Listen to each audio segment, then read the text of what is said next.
Hermanos y hermanas, nos disponemos a escuchar la palabra del Señor.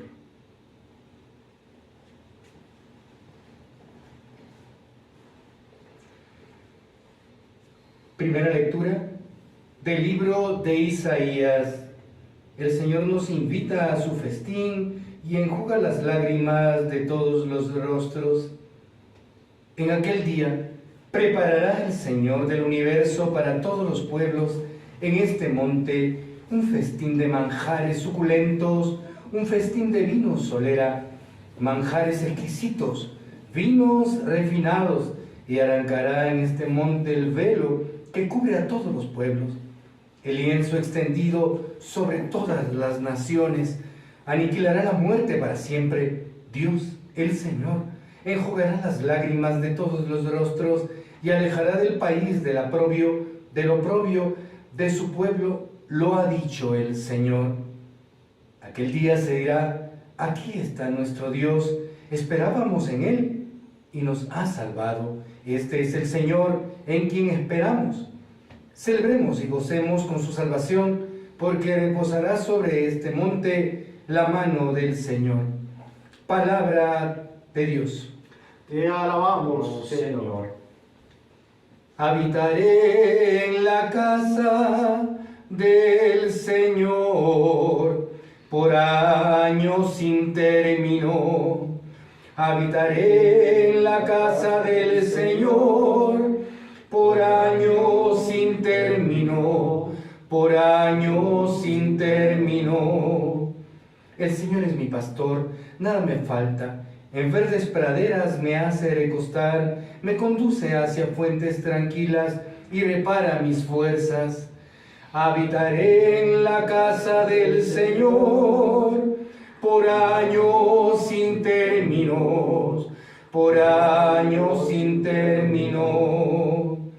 Me guía por el sendero justo, por el honor de su nombre, aunque camine por cañadas oscuras, nada temo, porque tú vas conmigo, tu vara y tu callado me sosiegan.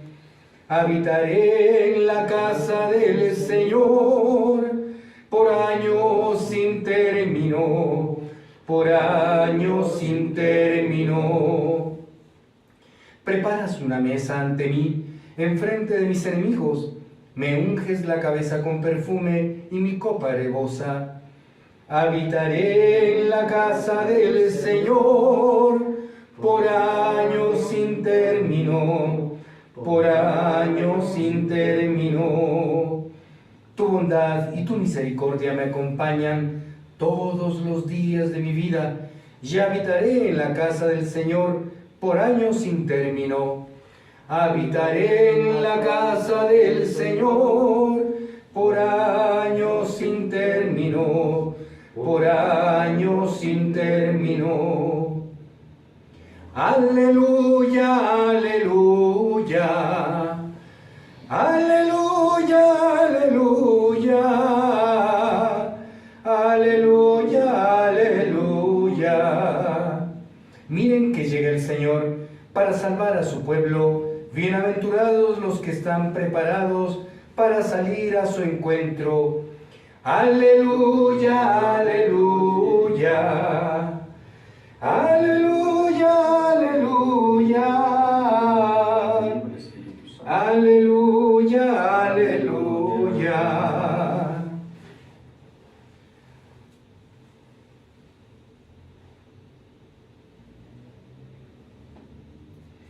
Jesús cura a muchos y multiplica los panes. Lectura del Santo Evangelio según San Mateo. Gloria a ti, Señor. En aquel tiempo, Jesús se dirigió al mar de Galilea, subió al monte y se sentó en él. Acudió a él mucha gente llevando tullidos, ciegos, lisiados, sordomudos y muchos otros. Los ponía a sus pies y él los curaba. La gente se admiraba al ver hablar a los mudos, sanos a los lisiados, andar a los tullidos y con vista a los ciegos y daban gloria al Señor de Israel. Jesús llamó a sus discípulos y les dijo: siento compasión de la gente, porque llevan ya 3 días conmigo y no tienen que comer, y no quiero despedirlos en ayunas, no sea que desfallezcan en el camino. Los discípulos le dijeron: ¿de dónde vamos a sacar en un despoblado panes suficientes para saciar a esta gente? Jesús les dijo: ¿cuántos panes tienen? Ellos contestaron: 7 y algunos peces. Él mandó a la gente que se sentara en el suelo, tomó los 7 panes y los peces, pronunció la acción de gracias, los partió y los fue dando a los discípulos, y los discípulos a la gente. Comieron todos hasta saciarse y recogieron las sobras, 7 canastos llenos. Palabra del Señor. Gloria a ti, Señor Jesús. Que por la proclamación de este santo evangelio sean perdonados nuestros pecados, así sea. Hoy el evangelio de Mateo nos trae la materialización viva de la promesa, de la profecía de Isaías que leemos en la primera lectura, donde ve Israel, ve Jesús, ve el Padre a Israel que necesita un Salvador, y un Salvador que va a enviar el Mesías, que se acuerda de su pueblo, que se acuerda de los ciegos, de los mudos, de los sordos, de los tullidos, de los paralíticos, pero que también hace un milagro de prosperidad. En el Evangelio de Juan nos habla del primer milagro que él inicia su vida pública, que es la multiplicación o la transformación del agua en el vino. Y hoy el Evangelio de Mateo nos habla de la multiplicación de los peces y de los panes. Los teólogos modernos cuestionaban realmente si esto fue real, más lo veían como una metáfora literaria para hablar de que Jesús sanaba la ceguera espiritual, la sordera espiritual, la cojera espiritual, y no tanto un milagro físico, transgrediendo las leyes de la naturaleza. Y entre esos, pues que simplemente era un lenguaje hipérbole, era un lenguaje exagerado de lo que Jesús hizo, que realmente pues ellos dirían los teólogos modernos, que era simplemente, sí, habían 7 panes y había unos pescados, entonces haga de cuenta que por ahí algunos sabían que traían por ahí guardado en su mochila su pescado y su pan, y sacaron y también lo repartieron, entonces se multiplicó, y póngale que fueron 30, 40. Pero el Evangelio es muy claro de que hace un milagro para muchísimas personas que ya llevaban días esperando.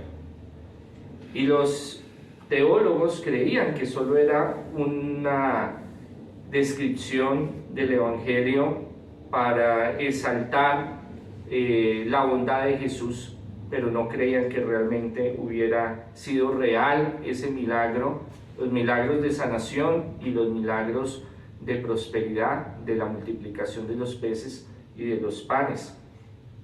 Hasta que hace unos años, en Galilea y cerca de Galilea, encontraron, y en Cafarnaúm, porque este milagro que el Señor hizo de la multiplicación de los peces y de los panes, lo hizo varias veces, encontraron ruinas donde aparecía monolitos, aparecía íconos, aparecía señales en remembranza, primer siglo, segundo siglo, de que realmente fue un milagro, y fueron milagros grandes, que quedó marcado en la conciencia colectiva, quedó grabado en la mente de todos los que estaban alrededor de Jesús y su descendencia. Entonces quiere decir de que sí se dio ese milagro de prosperidad, y nos habla hoy la Sagrada Escritura de que quedaron saciados y quedaron varias canastas, recogieron varias canastas de las sobras.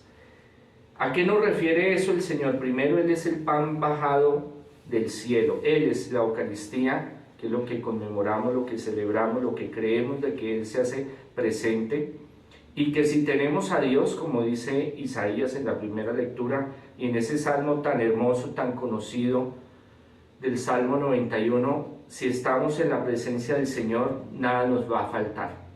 Y eso implica también no solo sanaciones de enfermedades, sino también liberación de trabajos de brujería, de ataques del espíritu, de espíritus malignos, cadenas genealógicas, sino también de prosperidad. Jesús les pregunta a los apóstoles, ¿qué tienen ustedes? No, es que tenemos 7 panes, tenemos 7 pescados, tenemos unos panes, tenemos algo ahí, pero eso no va a bastar. Jesús ya tenía organizado, tenía un propósito de que el Padre iba a hacer un milagro en ese momento, la Trinidad, Padre, Hijo y Espíritu Santo, de alimentarlos, de proveer la bendición material y espiritual.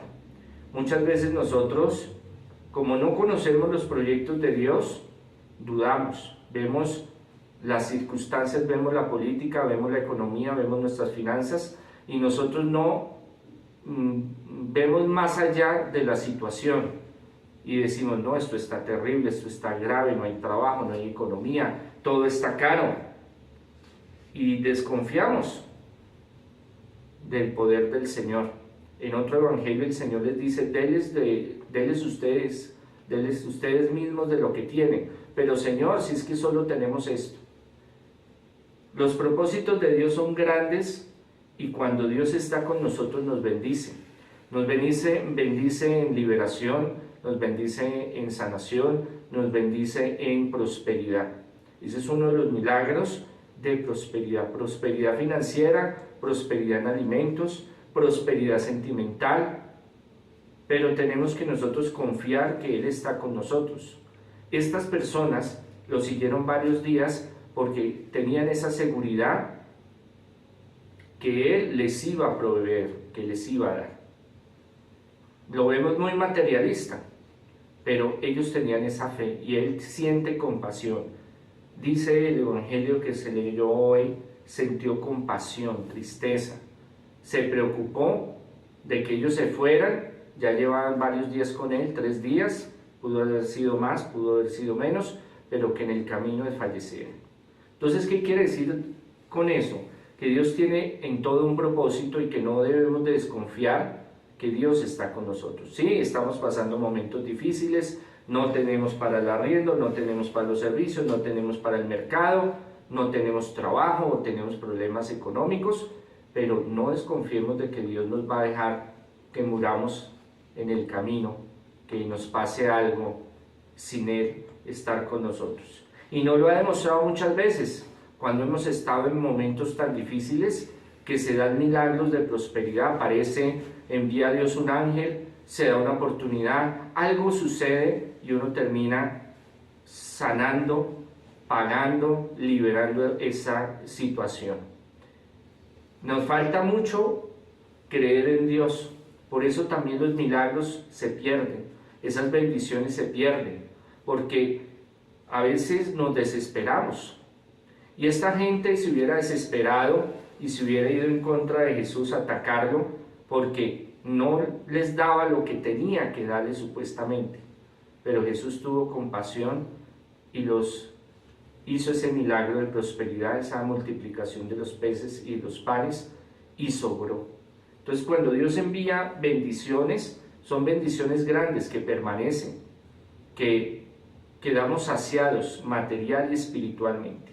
Entonces nosotros debemos de pensar y analizar si nosotros creemos realmente que Dios puede hacer ese milagro de prosperidad, ese milagro de sanación, ese milagro de liberación, o nos vamos a desesperar, nos vamos a angustiar, nos vamos a llenar de temor, de miedo, de incertidumbre, o vamos a confiar que Dios es un Padre de amor y misericordia y que Él tiene un propósito sobre nosotros. En otro pasaje bíblico habla Jesús, nos muestra el Evangelio, que le dice a los apóstoles: no se preocupen por lo que van a llevar. Miren los lirios del campo, miren los pájaros, no siembran, no cosechan, no guardan en graneros, y mi Padre siempre les provee lo necesario. Entonces, muchas veces nosotros nos angustiamos y tenemos compromisos, pero nuestra fe siempre tiene que estar pensando no en lo inmediato, no que necesito conseguirme 50,000 pesos porque me van a quitar, me van a cortar la luz o el agua, sino que Dios sobrepasa, es el creador del universo, de los planetas, de las galaxias, de todo el oro y de todo lo que hay en el universo. Dios es el creador. Entonces, ¿por qué Dios no nos puede sanar, no nos puede liberar, no nos puede prosperar? Porque a veces fallamos en la fe, a veces nos dejamos llenar del enemigo, de que Dios nos ha abandonado, que Dios no nos quiere ayudar, que Dios no nos escucha, que sigo el camino de Dios, pero porque sigo el camino de Dios me llegan estas pruebas y estos momentos, estas adversidades, entonces Dios no está conmigo. Es ahí cuando debemos de mirar, alzar la mirada hacia el Señor y decir: yo creo en ti, yo espero en ti, Señor, yo sé que tú eres más poderoso que esta circunstancia, este problema sentimental, este problema de salud, este problema de liberación, este problema económico. Y si nuestra fe va creciendo, los milagros van creciendo. Eso es lo que Jesús hace al hacer este milagro, donde le hace partícipe a los apóstoles que pongan lo que ellos tienen, que es poco, pero Él va a hacer una obra grande para los que están ahí. Nosotros a veces no colocamos ni ese poco y por eso a veces perdemos bendiciones.